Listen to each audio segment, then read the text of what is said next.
So thank you everybody for joining us this evening.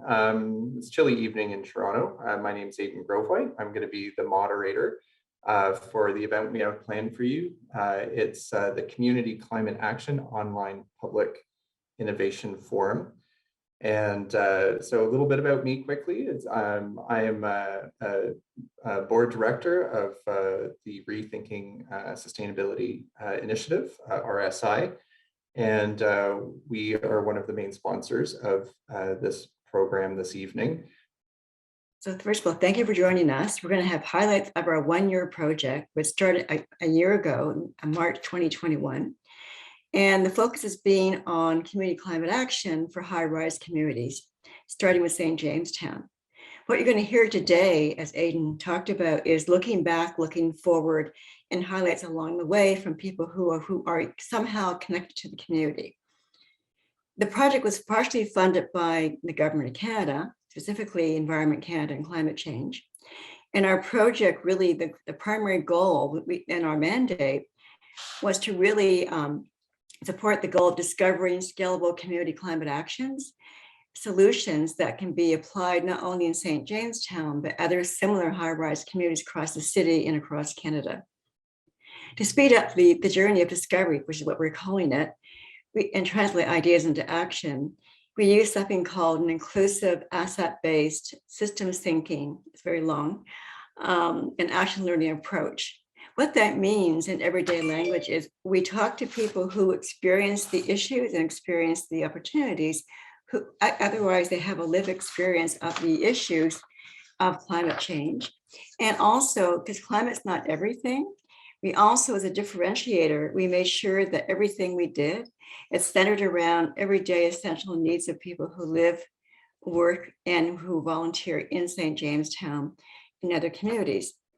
Because we don't have all the answers, who does? We also broaden our lens by talking to people in countries like Denmark, Argentina, Colombia, United States, Australians, and Japan, and so forth, to find out what they're doing as a best practice to really mobilize climate action in their urban communities. So what we found is that we need to have a futures lens and reimagine the future and not keep going back to the way we did in the past. Now, we all know the pandemic changed everything as well. So in 2021, we pivoted from doing online events to online events. So in person rather to online events. At first, it was a challenge. We had to all get used to this as we're doing right here, but we found that it was really very efficient and it made it more accessible to people in different places who maybe couldn't travel to Toronto. What we also did, which we found really interesting, is we talked to people through surveys, through conversation, through mentoring sessions, and so on. And what we did is that we really made sure that people in St. Jamestown were recognized for their talent. In the community, there's about 25,000 people living there. Many people there are newcomers. Many people there come from families that are low income. Now, the problem is, and I'm first generation Canadian myself, by the way, is that when people come to this country, unfortunately, they're not always recognized for the talent they bring with them from wherever they come from. So what we've done, we've shone light on their talent, we've shone light on their skills. And we've even hired people in the community to work for the project. We also, again, in recognition of the wonderful talent in St. Jamestown, we trained 19 people as climate ambassadors, and they're now taking that knowledge, and they're certified, by the way, as climate ambassadors, and we take them into where they live and work, not only in St. Jamestown, but other places across the city in Canada. Another point, which is really interesting, is that in our survey and our dialogue, we discovered people want to really use a project management approach to not only about the climate change in a very theoretical way, but how can it be shaped as something that's doable, that has a beginning, a middle, and end, and it's measurable. So we, in our climate training, we made sure it had a project base. So we also train people on how to create things as a project, how to measure it, how to scale it, and how to tell other people.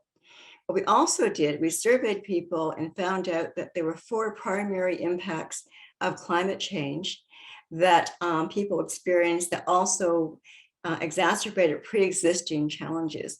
One was job security. Again, the pandemic exacerbated that too, obviously. So we focus a lot on job security, or we call it workforce development. We also focus on shelter because, as we know, when people live in, whether an apartment where they have no control over the building, we need to find out how can we help improve the quality of that building, the safety of that building, improve the efficiency of the energy in that building. So we brought in people who actually own buildings. In our case, it was the Toronto Community Housing. And then we also talked to people who work with private building owners. We also discovered that emergency preparedness was already something of great interest in the community. So we built on that, we leveraged that.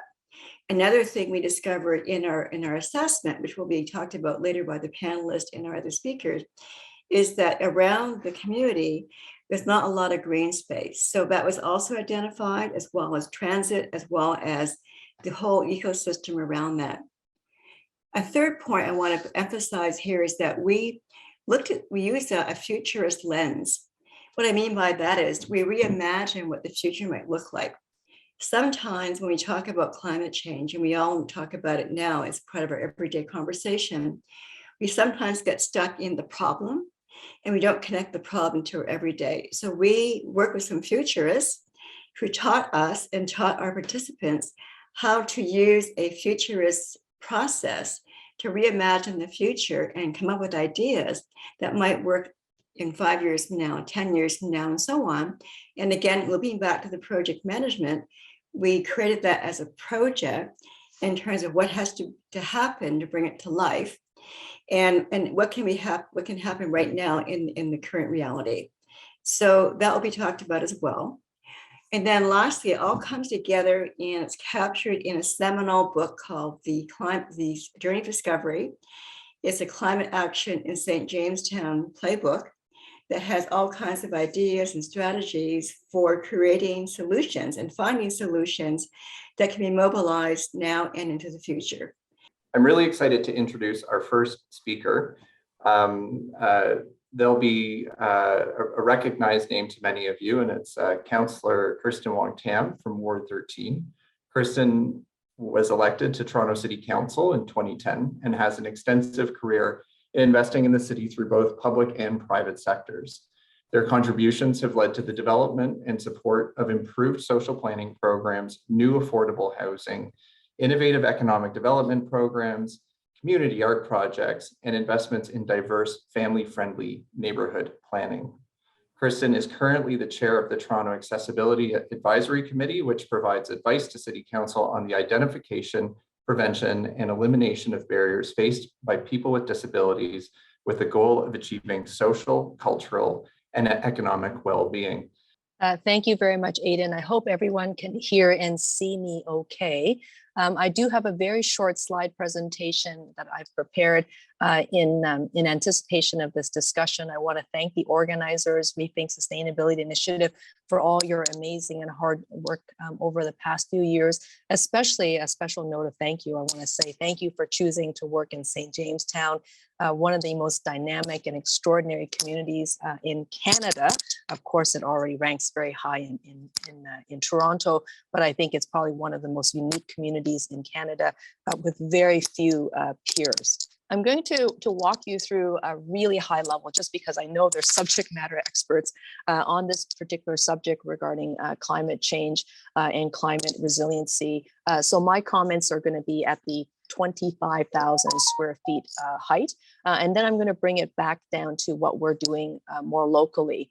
So I just want to recognize that, the effects of climate change are, being felt across the world. There's no deniability. If anybody says climate change is not real, then, they're obviously living under well, number one, they might be motivated to deny just because they are, invested in fossil fuels, or perhaps they are just unwilling to look into the future about what a solution on our human survival looks like. So I think that what we have seen is that coastal communities in particular have already started to live with the impacts, and we've seen more catastrophic flooding, more droughts, and just more of extreme heat and other weather conditions. This doesn't mean that cities aren't impacted. We certainly are feeling it. In dense metropolitan neighborhoods, we're experiencing more smog alerts, more extreme heat conditions, more extreme cold conditions than we've ever felt before. And it's actually the heat waves that I'm really, really mindful of. It's actually, we've seen in other parts of the world when extreme heat can take effect. It just means, the seniors, those who are immunocompromised, so those who live with respiratory challenges, they are the ones that are least likely to survive, and yet they're the ones that we want to provide extra care for, just because they're the most vulnerable. In the city of Toronto, many people live in high-rise communities. It's just the nature of being a big city. And oftentimes they don't live with what feels like a luxury to many is air conditioning. So we have to be able to plan for climate change. And the climate change is real, it's here right now, but we also need to take action today, knowing that we have a lot of catch up, especially for communities that are vulnerable. And in this case, St. Jamestown is one of the most dense neighborhoods. It actually is the most dense neighborhood in Canada, 18 times density than any other area. And as Yasmin has already stated in her opening remarks, 25,000 people approximately live in our community here, and it's growing. It also means that the population is, as also noted, is at largely low income, racialized, and oftentimes new settlement to Canada. So poverty is a challenge, especially when we're overlapping that with an environmental lens. It also means that people are hungry, because if they can't afford to pay rent, the chances are they can't afford to pay for high quality, nutritious food. And in this case, I would say that the impacts of the environment is going to have an effect on all of us, but the harmful effects that we have learned when extreme things happen, such as a global health pandemic, it was those who are already most vulnerable that get hurt even more. So the cost of food, as everyone can see, when there is political instability, we've seen the cost of food rise. When there is climate change, we will see the cost of food rise, and that's already taking place. So for those who work in our neighborhoods, who are working in addressing food insecurity, I want to say thank you to all of you, whether it's the Yonge Street Mission or the Daily Food Bank. All those organizations have been working around the clock to make sure that people have opportunity to food. The City of Toronto has a number of initiatives. I would say that we're probably not first in class when it comes to Canadian cities, but we're certainly not at the back of the pack. I'd like us to think about how we can accelerate our Transform TL strategy, which is really the city's climate action plan. The goal is to have a net zero increase of gas emissions by 2040. It's just around the corner when you think about how quickly the past 2 years has lapsed. We're going to see similar type of speedening of climate change, which means that our responding action has got to be just as fast.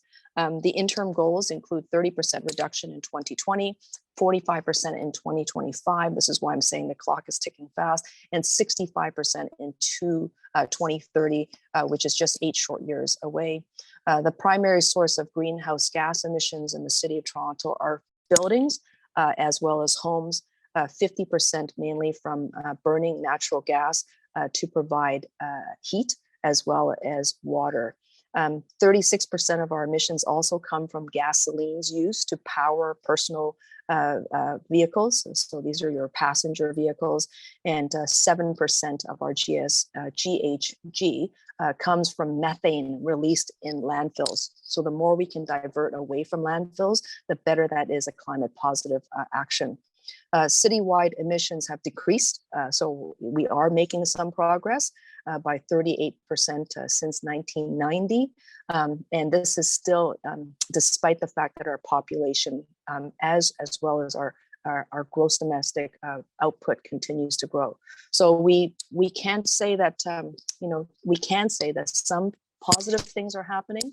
And I think that we need to continue to lean heavily into the positive environmental action plan and also the actions themselves. But I would say When you look around the world, we probably need to do more and to do it more quickly. So things that you and I can do, all things that we can do, is that our personal actions have consequences. Just how we heat our home, what type of transportation we choose, the fact that we've got over 3 million people that live in our city is a big deal. That means every single one of us has a GHG footprint. I want to be able to minimize mine, and I want everybody else to do that as well. But things that we've learned is that sometimes we don't, because we have created a fossil fuel economy that makes it cheaper to use fossil fuel technology, food production. But in the long term, what we've learned is that it's just not sustainable. So investments have got to be made, including how we can take action as individuals, but also how all orders of government need to create swift policy changes to establish the green standards, to hold fast to those goals, and to make sure that we can holistically address climate change. As every order of government continues to work to address climate change, it also means that there has to be further intergovernmental collaboration. I'm really grateful to see MP Julie Drabusin here, a fantastic climate leader, a very big voice for us in our communities in Ottawa. And so anything that we can do to support MP Drabusin's effort, I think is a good thing. And it's not a red issue, orange issue, or blue issue. I think climate change should not be partisan. It's something that really we're fighting for our human existence. So that to me is not partisanship. It's about, human survival at the end of the day. So we can individually try to reduce our energy costs. We can do so by reducing our consumption of water, especially during peak times. When we're traveling, we can choose active transportation by cycling, by walking, by taking transit. It means that governments like the City of Toronto, the province, as well as the federal government, we have to enable those decisions that you will make on behalf of your family. It means that as local government, we invest in good, high quality transit that's connected, that's affordable. Same thing with bike lanes, that they're safe to allow us to travel on, that they're connected, they're broad in terms of its reach from each edge of the city. So it doesn't mean that you take your bike and you ride it down one street, then it stops, leads you to nowhere. We have to build a complete network that's interconnected, that takes you to where you want to go.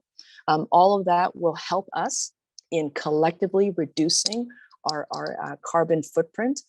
It will help us to collectively move to lower emissions.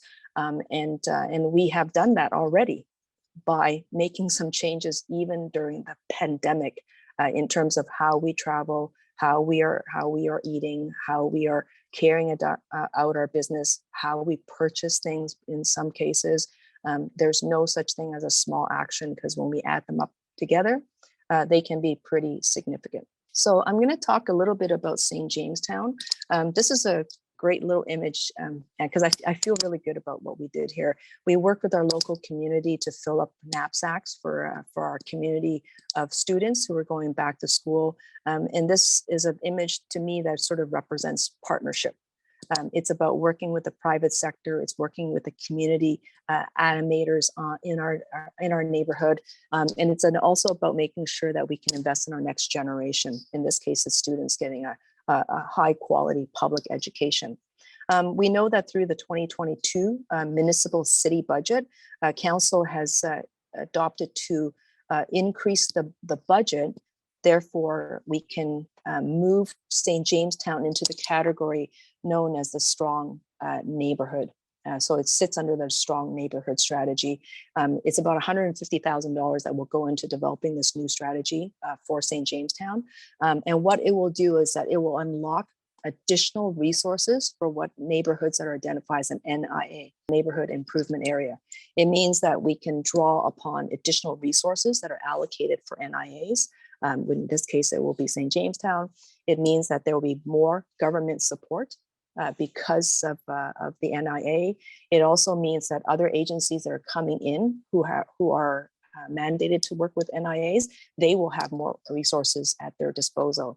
So the strong neighborhood strategy was something that The St. Jamestown community championed themselves. They came to City Council in the previous years. They signed petitions. They said, make us an NIA, and correspondingly make sure those investments flow. So this big initiative that is now before St. Jamestown is really community power at best. And so I want to thank everybody who worked with us to get the NIA strategy. It means that you'll have more economic opportunities, social development opportunities to build healthier lives, including mental health and physical supports for the environment. It also means that you'll get a community development officer who will then be embedded to work with the community to address community issues. It allows us to work with funders and businesses to bring new investments to the neighborhood. And that is all a very powerful new initiative that's coming to St. Jamestown. Okay, so St. Jamestown, I've talked about hunger and food insecurity at the top of my discussion. I'm just going to try to bring it home a little bit closer. I have, I've had many conversations, thousands over my time in public office. The one that really gets me all bothered is when I look at people suffering, and it could be suffering from so many different perspectives, whether it's struggling to make ends meet by paying their rent, or making difficult decisions about how to keep themselves and their families safe. I have seen more challenges in St. Jamestown this past 2 years than I have in my entire existence as the councillor for Toronto Centre. I know my time with St. Jamestown is relatively short. When the ward boundary review was done in 2018, it happened to the City of Toronto. We didn't ask for it, but the Premier at that time, in his own direction, he decided to chop council in half. So your previous councillor, Councillor McConnell, was really someone who I learned a lot from as I drew upon her experience as a new councillor. Councillor McConnell was really my mentor. And I know she worked really hard to try to champion the residents of St. Jamestown. My time with you is relatively short. I've only been your councillor since the end of 2018. So really it's been almost three years and a quarter. But what I've seen in St. Jamestown is probably one of the most resilient communities I've ever had the privilege of working with. You in the area are doing so much with so little. You know how to stretch a dime into a dollar. And to that effect, I really wanted to do more with this community because I felt that it was a community that was really deserving, the council's attention. And I've done everything I can to try to bring their attention over to St. Jamestown.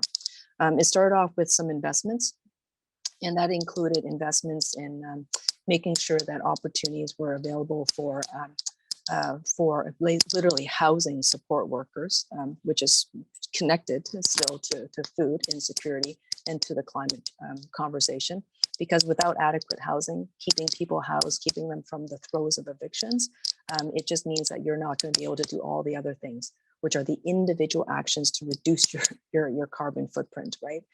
We've seen what happened when 650 Parliament was set ablaze and the poor residents were cast out, over 1,000 residents without their home for well over almost 2 years. And we got them back just in time, like literally just in time for the pandemic. And I'm so grateful that that happened because I couldn't imagine what it would be like for those very difficult, hard done by residents who were displaced by the 650 Parliament fire if they had to live under a pandemic and still be unhoused. So things that are now happening for the community include the following. We're creating a brand new St. Jamestown food hub in 200 Wellesley. This will hopefully help address food insecurity in the TCHC buildings and beyond. We're working to create the food hub in partnership with TCHC.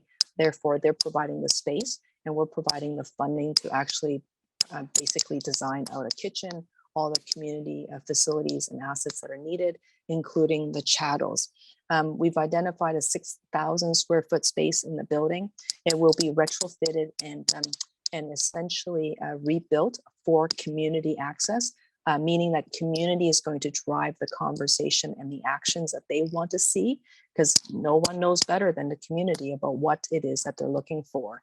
The images that you see here on the screen was a day that I spent delivering food to different food service providers in our Toronto Centre catchment area. I don't want to do that work anymore. I don't want the food banks to be up and running any longer than they have to be. What we want to do is build independence for people when it comes to food, so they can make their own choices that are good for them and their community. This investment is over $1 million, and everybody will have access once we are able to get this space outfitted. So I'm hoping that this asset will then reap the yields that is needed, so people can actually have a place to call their own, because we know that St. Jamestown is rather deficient, despite the fact that it's a very dense population and we've got lots of space. It's actually not very accessible for most people in the community. So we want to start there, and then to look at all the other community spaces that may be owned by the city or TCHC in this case. The city is the primary shareholder of the Toronto Housing Corporation. And if we're successful here at 200 Wellesley, I'd like to open up more space. I want to do more of this wherever we can. And of course, we want to see provincial partnership investments as well as federal partnerships come in to help us unlock the potential that's here. So just quickly looking ahead, I don't need to tell you this. We've got a big, significant challenges coming in. Toronto is experiencing an immense amount of construction. That means with every single crane in the sky brings about potential change. Now, we should never be building for the sake of building. It really should be building to the purpose of building a great inclusive city. Oftentimes I have worked with communities to extract benefits. So therefore, at the end of the day, there's something really good that comes out of all the years of construction and disruption. So we know that there are several developers circling around certain portions of St. Jamestown, perhaps property owners that already own property, private rental buildings in St. Jamestown. What they're wanting is they want to rebuild, to be quite honest. They said that they want to come and tear down their old rental buildings and put up new buildings. But there are some challenges. When you do that, it means that there's an environmental impact through the demolition and you have to excavate. But it's also challenging because it displaces people once again. We want to be able to curb that or stop it, but still allow for sustainable, positive development, right? They don't necessarily have to be entirely contradicting one another, but we, meaning you and I and everybody else who represents and works in St. Jamestown, our jobs is show up at those meetings. I need renters from St. Jamestown showing up at those meetings, agencies to look up from what you're doing with all your great work. And we need you to organize your voices to make sure that you can be heard at those meetings, because change is coming. And if you're not there to help us shape the change, then it happens to you and not with you. And I don't want that for anybody. So more government rebates, more opportunities and investments and collaboration so that we can do all this work together, because nobody gets to do this by themselves. Thank you very much. And I believe my time is up, and I'll look forward to any questions that you may have. Yeah, Councillor, thank you so much for that. That was incredibly insightful, interesting. I'm really excited to learn more about this, the new plan, the strong neighborhood plan for St. Jamestown. Looks like you've already got a really cool initiative underway around food security. And we have a couple of questions that came in. One of them started pretty early on when we were talking about the types of investments that are being made in the community. And there was a second one that was related about retrofits to existing buildings. I remember a long time ago hearing one of my favorite architects saying, the greenest building is the one you already have. And to your point a moment ago about tearing down these old buildings, like there's a social cost and there's also, of course, a huge environmental cost, just the sheer amount of waste that's created. But all of the materials we use for building also have a GHG impact, as I'm sure you know. So with that in mind, the question that came in was, what kinds of investments do you think are available or should be made available to help retrofit both the public and the private affordable units but also to not just to reduce their emissions overall, but also to make sure that they're livable in a warming climate where, as you say, air conditioning is a luxury that not everyone can afford. So I'll turn it over to you. Thanks, Aidan. And absolutely, the way you've just described how we need to retrofit those buildings, perhaps instead of just demolishing them, is critical. And I think one thing you're going to see, and all of us are seeing it across the city, is the pressure to develop, well, not the pressure for myself, but the developers imposing this artificial pressure because they want to extract profits from their land. They believe that the site is quote unquote underutilized, or they will sell you this, this narrative that the building is sort of leaky. So therefore it's not climate positive. It will cost too much to be climate positive. And what it does, it actually starts a conversation of gentrification. So what they'll want to do is rezone their entire parcel, fill up maybe the tower in the park, which is this older style of development, which is, you know, a tower sitting on a grand expanse of green space. And St. Jamestown is full of them. Like St. Jamestown is the tower in the park model. And so the pressures that we will feel as community members, as a resident of Toronto Centre, not even just as a politician, is that developers will want to tear down their old buildings and they will want to move the tenants out. Many of these buildings are under some form of rent control because they were built at a time when we still had rent control. So not only are the buildings, you know, larger units, which you'll never get replaced today, is that the rents are more affordable than anything that the developer will produce tomorrow. So when it comes to the tower renewal program, we're trying to make sure that we can create incentives or a financial formula that will make it work for the property owner as well.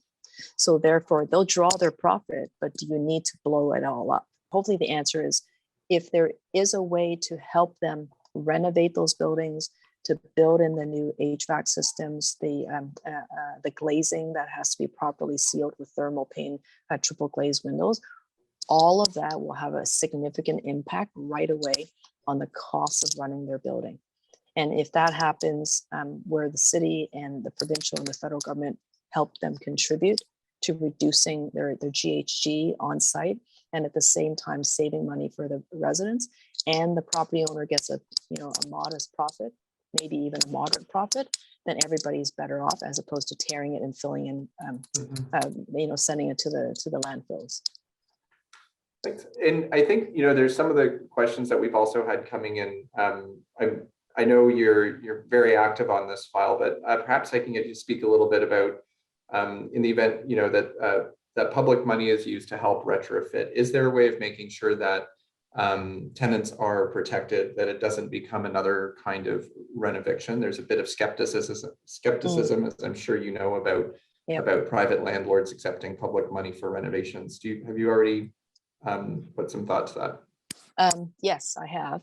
I think the harder part here is that landlords can still apply to the tribunal to see an escalation of their rents above the rate of inflation, above that sort of fixed index, and that is something that they always have the right to appeal.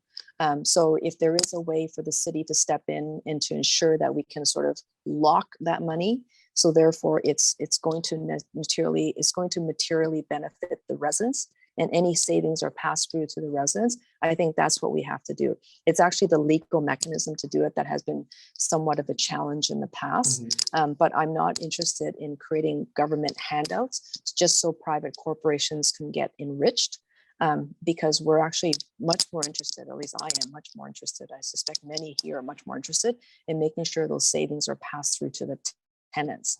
And St. Jamestown is different. St. Jamestown is racialized, it's newcomer population, and it's got one of the highest poverty rates in the country.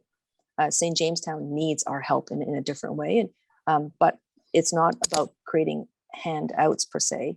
St. Jamestown is one of the most resilient communities I've had the privilege of working with, and therefore the assets, the strength is actually in the people. One of the questions is just following up on the Food Hub program, and is that there's already a food production hub installed in the St. Jamestown Co-op.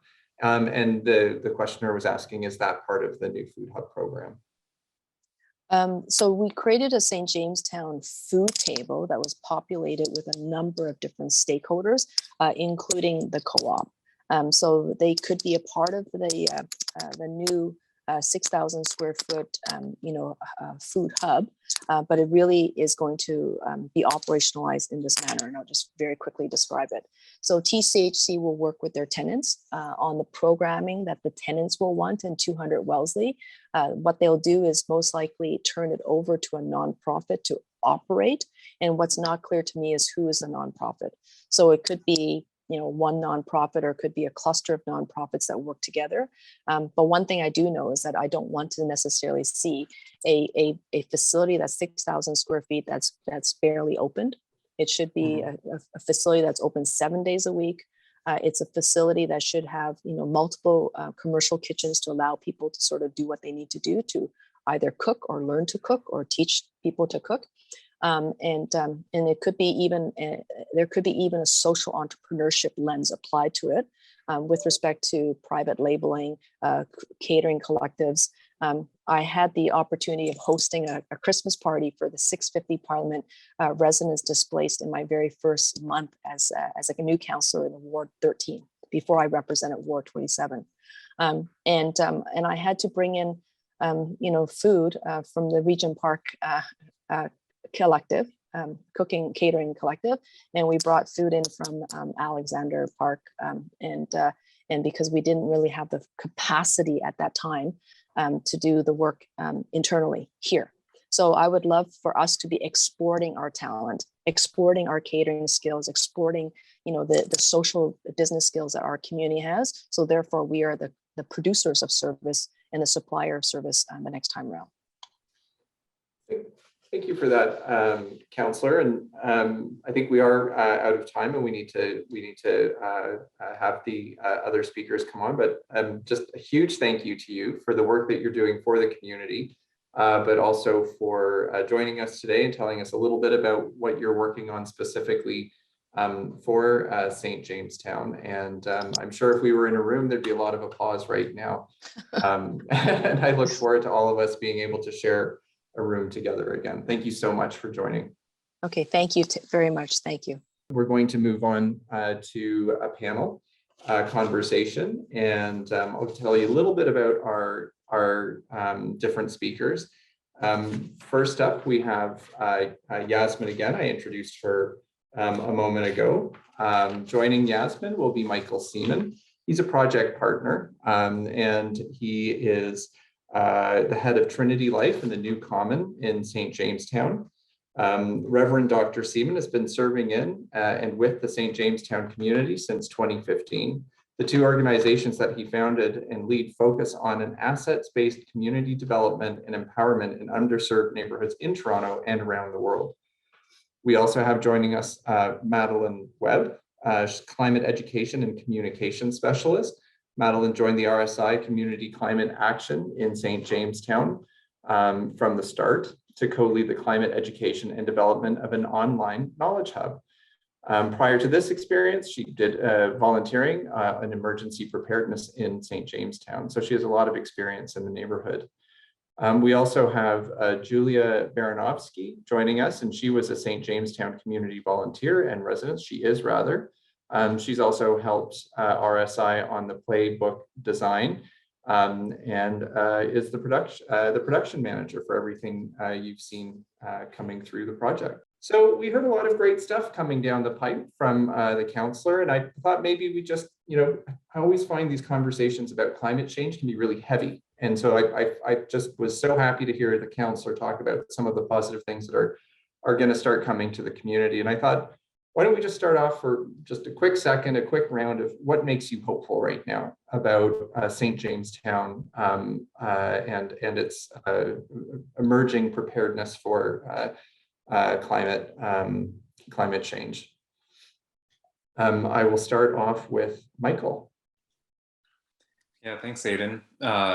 The youth of St. Jamestown are what what makes me hopeful right now. We're through this project, we've done some work with youth and climate change, and they're excited and they're aware, and they're action biased. So they're ready to go and do and make change and see that change become systemic and long lasting. There's a lot of passion there, and our project has served to help guide in a lot of ways. Thanks, Michael. Julia, over to you. What gives you hope for St. Jamestown in the face of climate change? Well, I see that things actually starting to happen here. So more politicians get involved, more projects coming in, more things open up, and it kind of feels that the community is being heard. Great. Madeline? Yes, I'm encouraged by the people as well. We met a lot of highly trained professionals. Some of them had their degrees from other countries, but a lot of them were combining that with studies in Canada, very enthusiastic about getting into the workforce. And also the other thing that was very encouraging in the project was the dedication of the ambassadors, the work that they put into their projects. And that was very fulfilling. And just actually to start with, a survey that we did indicated a very high understanding of climate and climate change issues and the impacts on St. Jamestown. So those three things. And last but certainly not least, Yasmin, what gives you hope right now? Well, as well as what my colleagues said, another thing, I really love the fact that people are now being proactive. We're getting phone calls from people of all ages, very young people like 12 years of age up to the top. And climate change is no longer discussed, at least with those people who have conversation with us, not talked about as something theoretical. It's about, hey, here's the impact of climate. Here's some things that we can do about it. Here's some great, cool ideas that we have. And I like the comment about the youth, Michael. I'm really encouraged by that as well. And youth is a lot of people in St. Jamestown because they're our future. So that gives me hope. So Julia, you lived there and you were part of this project. Perhaps you'd like to tell us a little bit about what you learned throughout and what you are most proud of that was accomplished through the work that we did here. Well, I feel that I'm not sure if that was mentioned. I actually participated in the community climate action ambassador training, and that's how I was introduced to RSI, and this is my connection. So what I find that the program actually gave me some solid knowledge to basically about the climate change and many aspects of it, and it actually provided me with a list of actionable items that can be done and something that I can improve my life with, and I can help others to do so as well. And so I feel it created some sort of a meaningful collection and gave me support. Thanks. And we have a question came in. Perhaps Madeline or Yasmin, can you tell us a bit more about the ambassadors program? Who were they? Who did they work with? How did you engage youth and seniors in the program? I can turn it over to Madeline because that was more Madeline than myself. Go for it, Madeline. Sure. Well, the ambassador program actually was a unique, I think it was a unique training in that we started with action. So the ambassadors were recruited and we had a good cross section of people. We had gender balance and what have you. And they were challenged to come up with projects that were meaningful to them. And they received training over 5 weeks, three quite intensive sessions, and in between they worked on their projects. So the training the ambassadors, I think, was a great learning experience for the ambassadors and also for us on the project team. And the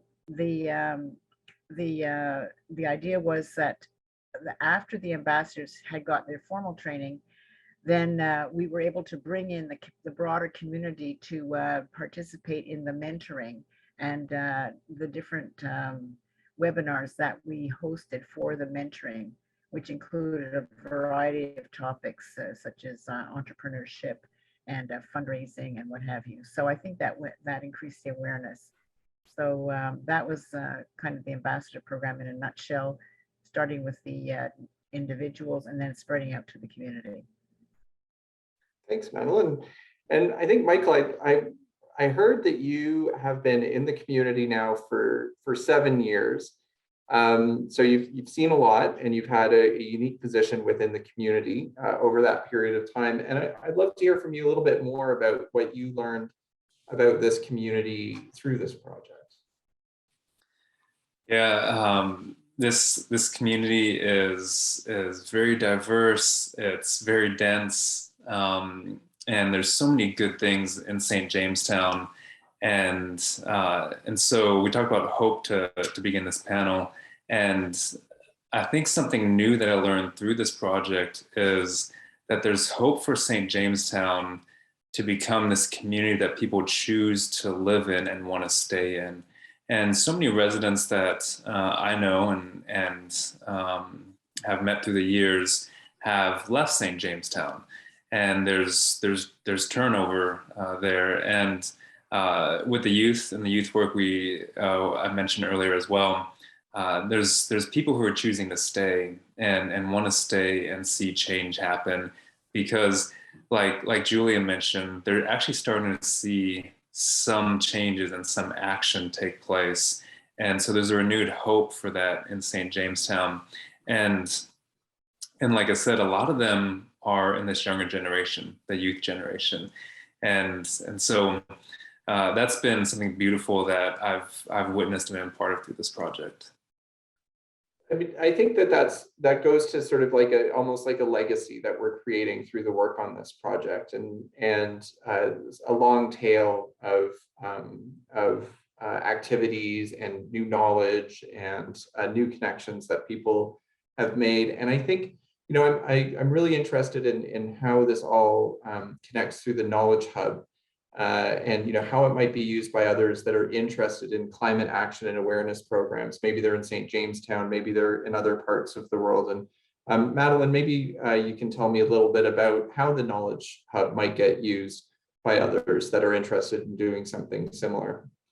The Knowledge Hub is it's over 150 references, and starting right at the grassroots in St. Jamestown with documents about what St. Jamestown says about itself, what its vision is for itself, and it includes a lot of the Toronto strategies that the councillor spoke about, and then there's a number of different categories such as adaptation, climate justice, etc. But the idea is that if someone is starting out or in the midst of a project that involves community climate action at the community level, then they can look at the Knowledge Hub and see what has been done.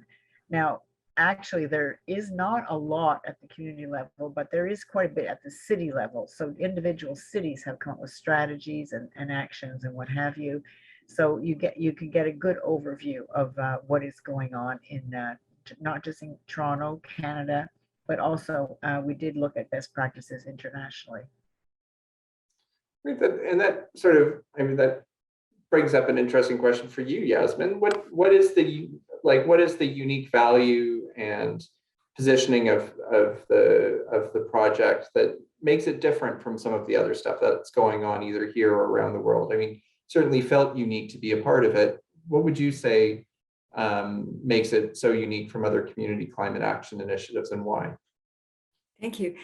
I think there are three things. Number one, it's very connected with a lot of different people around the world. So what we did a lot of community-centered initiatives, they stay within that community and they look within that, and that's it, which is wonderful.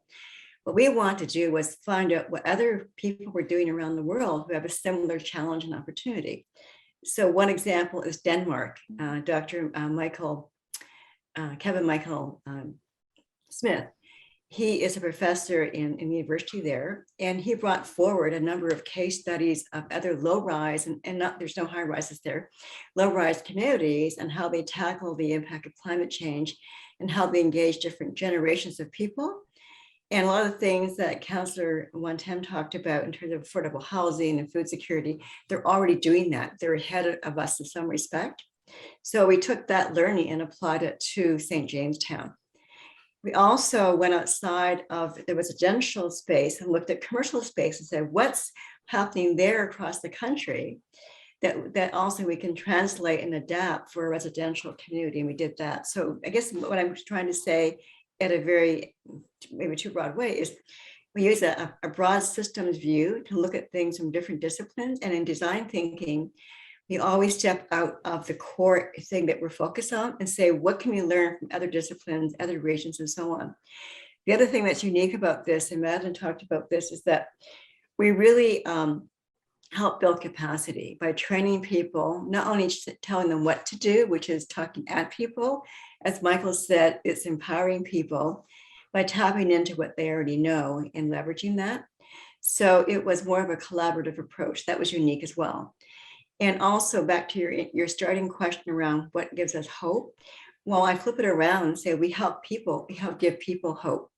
We gave them hope that they can do something, that they do have the power and the means, and we help them provide some of those tools and strategies. And I would have asked Julia lives in St. Jamestown, so I'd love to hear from her because she experiences that and has lived there for a few years. Stole my last question. Oh, you did? I did, okay.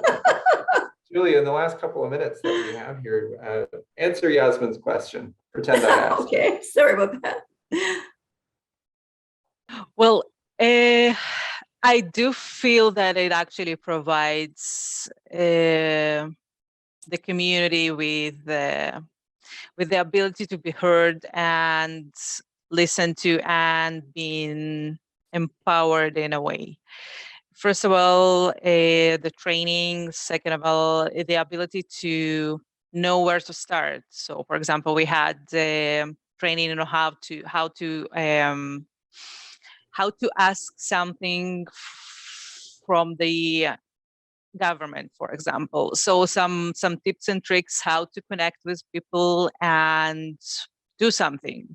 So things you not necessarily know how to do.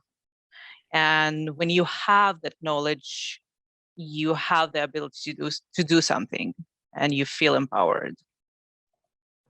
That's really cool. That's really great to hear on so many levels for me. Thank you, Julia.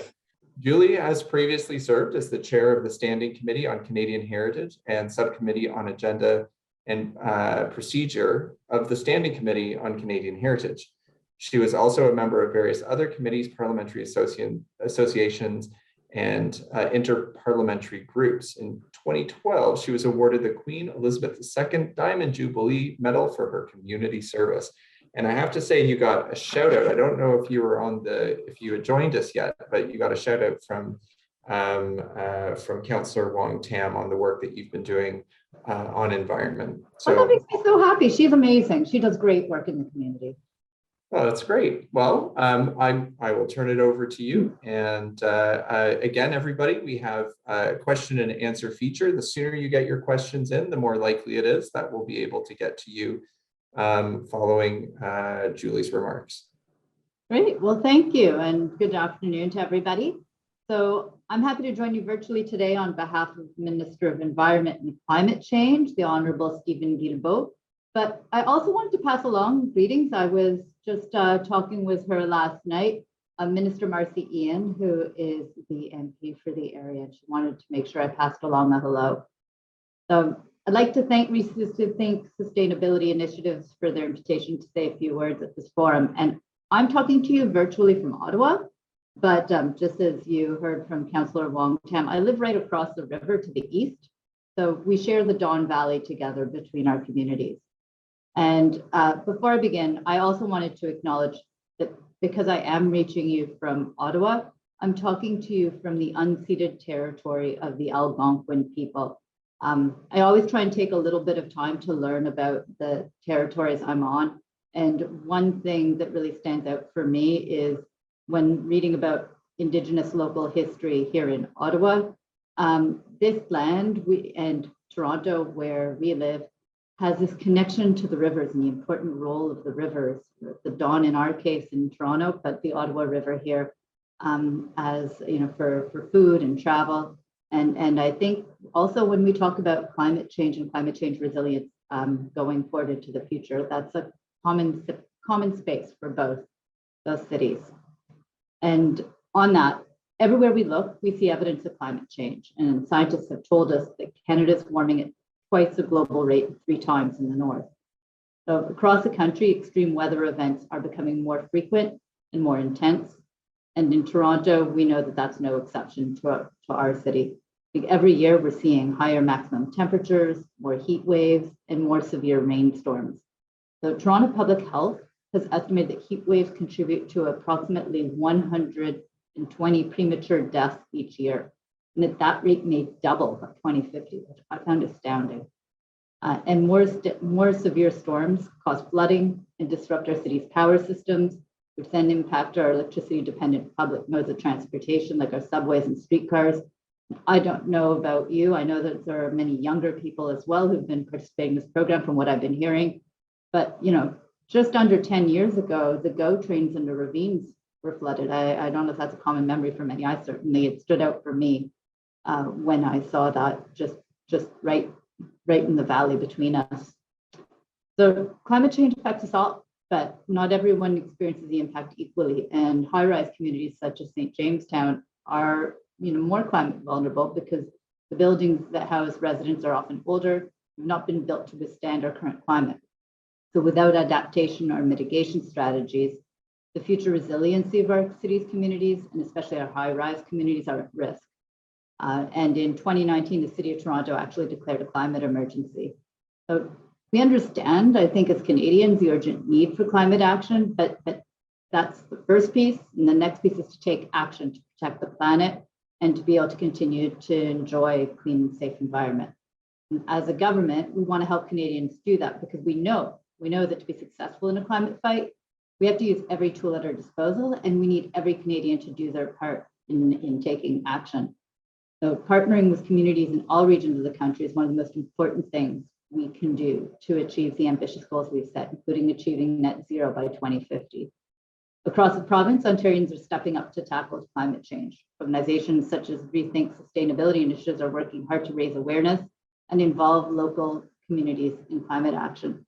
I want to say, that's one of the reasons I got involved in politics, was how can we make sure community voices are heard right across, in government, and to make sure that we're empowering local communities to figure out what the best solutions are. So I love when I kind of get to learn more about projects like this one. And I was able to listen to a little bit just before I started speaking right now. So Rethink Sustainability initiatives, Trinity Life, and the residents of St. Jamestown. I'm really pleased to be able to celebrate with you today the success of your project, the Community Climate Action St. Jamestown. Because of this project, St. Jamestown is now becoming one of the best prepared high-rise communities in Toronto and one of the most informed on climate action. So I'm always inspired when I see climate awareness transitioning into local action, and I can see that with this project. Thanks to the project's workshops and training, you've developed initiatives to address the urgent priorities of St. Jamestown, such as emergency preparedness and infrastructure resilience, and access to locally grown food and workforce development. And you did all of that during a pandemic, which honestly, that's no small feat. The Community Climate Action St. Jamestown project will help other high-rise communities by serving as a scalable model that they can adopt. That's really important. I think one of the speakers just before I started here was talking about how it's great to do something that's local in a community, but you're actually working on something, the project attracted interest internationally. The number I was given was 7 countries. And that's really amazing because it shows that what you've done is scalable and that people are going to look to the work you've done right across the world. So on behalf of the Minister of Environment and Climate Change, the Honorable Stephen Guilbeault, I'd like to thank you for your hard work and dedication to climate action in your community. Now, to support this project, the Government of Canada provided Rethink Sustainability initiatives with just over $440,000 in 2021 from the Climate Action and Awareness Fund. And that fund supports projects that help develop knowledge, tools, and skills that engage communities in climate action, support Canada's climate goals. So this one is one of 58 community-based climate action projects across the country that the Government of Canada announced last June. And the funding comes from the Environmental Damages Fund and the Climate Action Fund. So funded projects follow the philosophy that community participation in local projects is one of the critical pillars of national and global climate action. And we can see it from the work that you've done. We can see why that's so important. I'm kind of looking forward to, I have to say, I didn't see the playbook. I saw something online about how it was going to be released tomorrow. So I'm going to look forward to being able to read the whole thing. But as a government, it's our belief that Canadian grassroots knowledge, engagement, and ingenuity will make a real difference in reducing greenhouse gas pollution and in fighting climate change. So by investing this money in practical, affordable climate change solutions, we are working together to ensure a strong economy and clean environment. So just a couple seconds, because I know that we're going to have time for a few questions, but we must all work together to ensure that the world we live in, that we pass on to the future generations, is clean, healthy, and prosperous. When we work together, governments, nonprofit organizations, community members, we can build a better future, one with cleaner air, cleaner water, and good, secure jobs in a clean economy. So thank you for letting me learn a little bit about the work. I'll be looking forward to learning more. And also for all of the hard work you've done that we can learn from together and maybe teach some other countries internationally. It's kind of an exciting thing. Thank you. Well, thank you very much. And thank you for the kind words about the project. I think I'd like to ask you the same question I asked the panelists, and it's because I've been in working on climate change issues probably for since the first time I heard about it as a kid, and it doesn't get easier with each conversation, and yet we're going to have so many more conversations, and those conversations are going to be hard, and they're going to be about making hard choices. And so just in the interest of reminding us that it's not all doom and gloom, perhaps you could share with us something that gives you hope about where we're going, changes you're seeing, things that that just sort of, even though it's going to be a hard and heavy lift for all of us going forward, that just make you feel optimistic that we're going to get it done. And I'll add a bit of a twist to yours. Maybe I'm going to ask you to do one locally and one federally.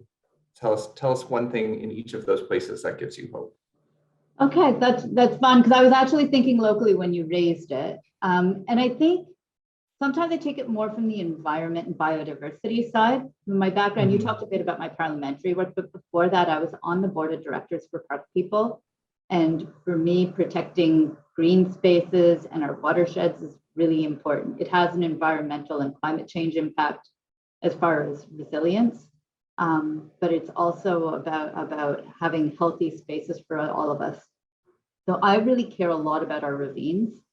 When you look at what we have done to bring back the Don over the past 50 years as a community, I mean, okay, maybe 55 years now, it's really pretty unbelievable. Like, it is unbelievable to see how we have managed as a city and as a community to rehabilitate that. And if I can add on to that one, it has a slight federal twist. The Rouge Urban National Park, I think it's such an amazing thing that we're looking at protecting and conserving land in cities. We tend to look at it as far away places you have to get to. Here's something right locally. So I think that's my local win that shows when community groups are really loud and vocal and do the hard work that we can see.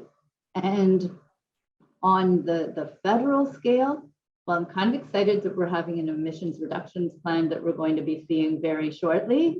and passing net zero legislation. Those are the kinds of things that I think if you'd asked me 5 years ago that we would be doing it, I wouldn't have thought that that was necessarily in the book. So I think we're actually making strides. We are making strides. Sometimes it doesn't always feel fast enough, but we're actually moving things forward a lot.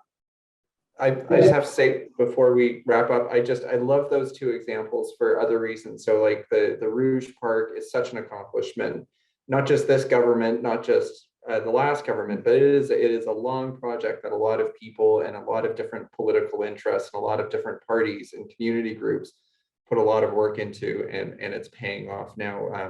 I personally only really got to discover it in a meaningful way over the course of the pandemic, and it's actually one of the things that I'm in a weird way grateful to for this experience, that it's helped me connect to nature again in a way that maybe I wouldn't have. I own like, I don't know how many pairs of hiking shoes and hiking shorts now because I'm always out stomping around in the summer.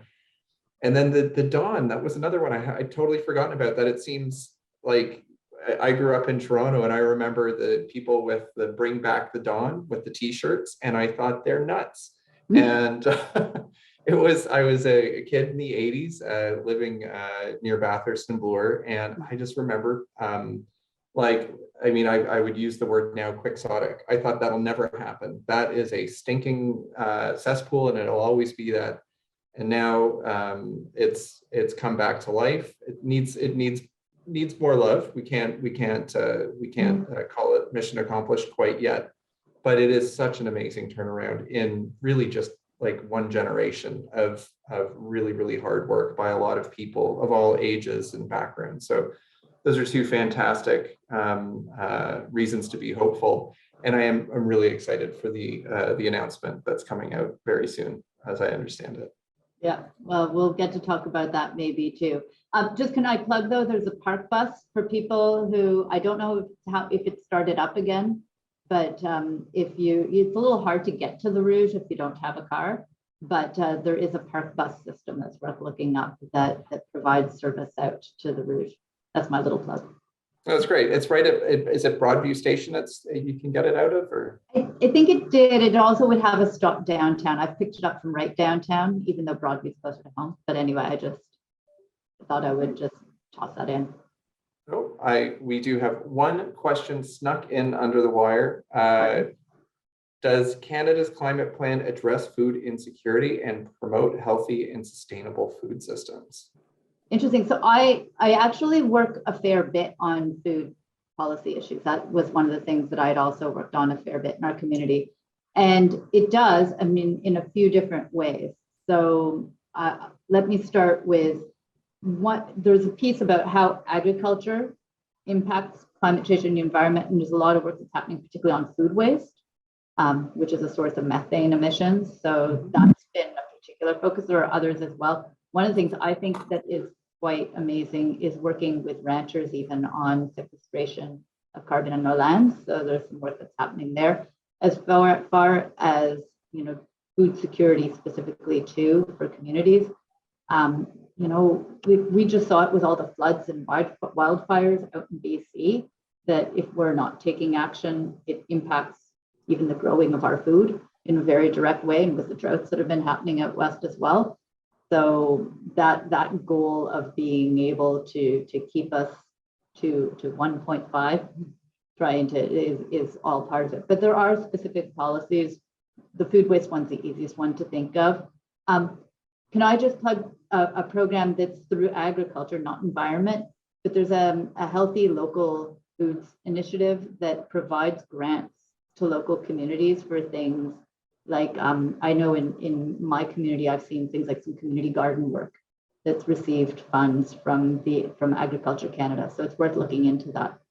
We look forward to all the work you've got coming up, and thank you for all the work you've done to date.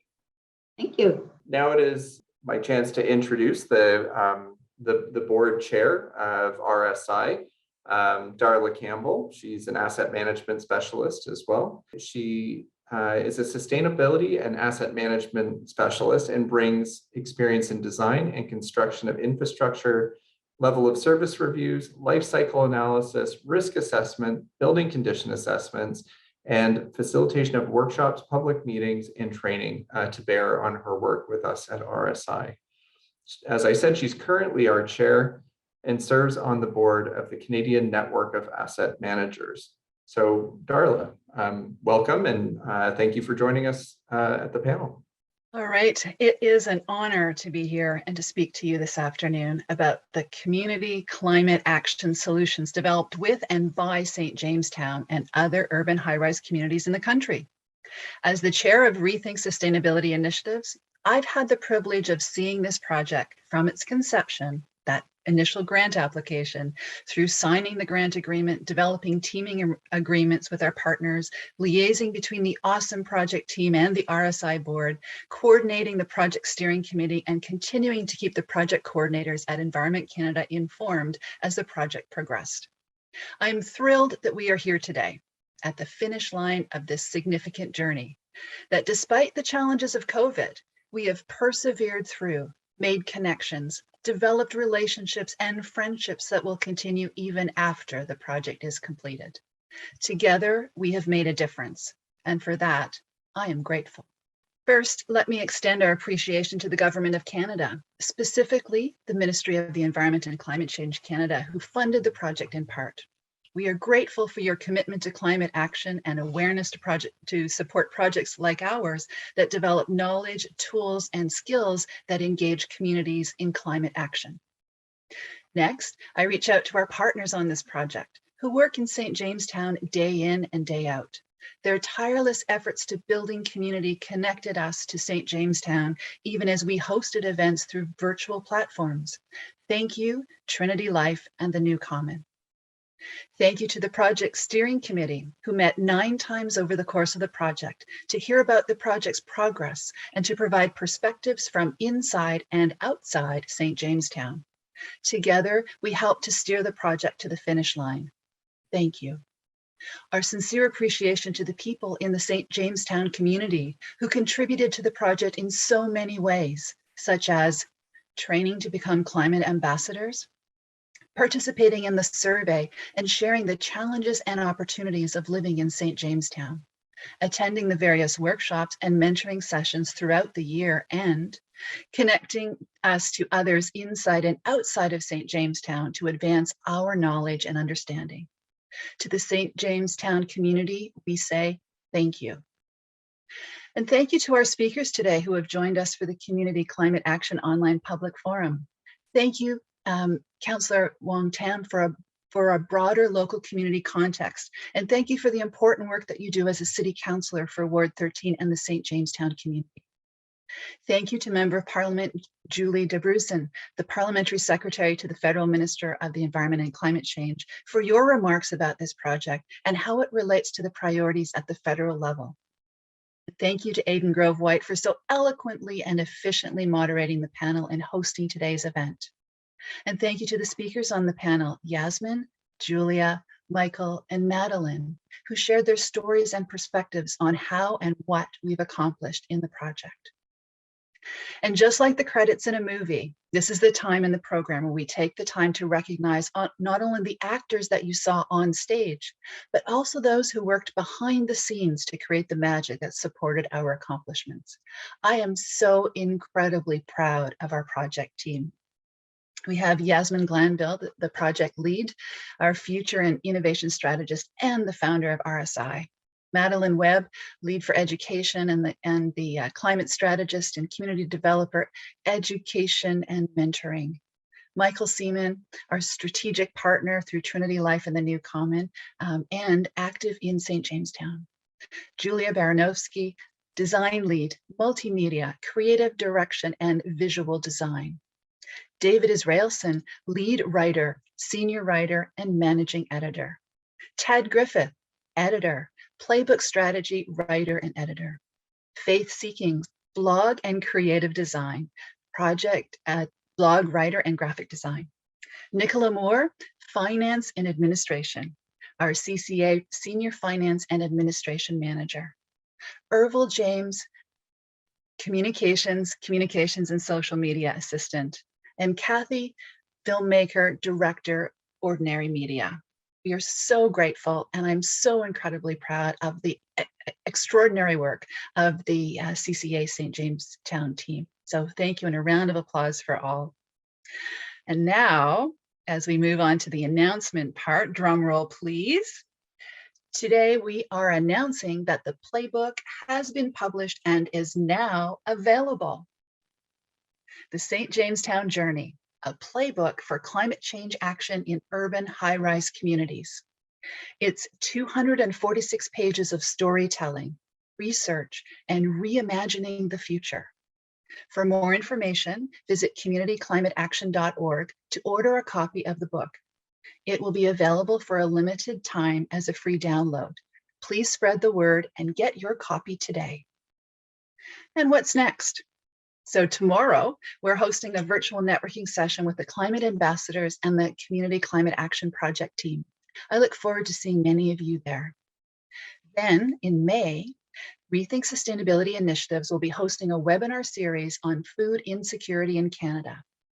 Please join us over lunch for 4 weekly fireside chats to discover the challenges and opportunities in food insecurity in Canada. In the series of fireside chats, you'll hear from business leaders and various segments of the food supply chain. RSI will engage with leaders that span from farm to fork and from policymakers to consumers to get their view on the future. Together, we'll weave the possible RSI reimagined future of people and communities, building on the reimagined futures highlighted in the St. Jamestown Project Playbook. And in closing, that brings our Innovation Forum to a close. We can't thank you enough for joining us today. Keep talking about climate change and taking actions, be they big or small. Each one makes a difference. Thank you. Merci. Miigwech.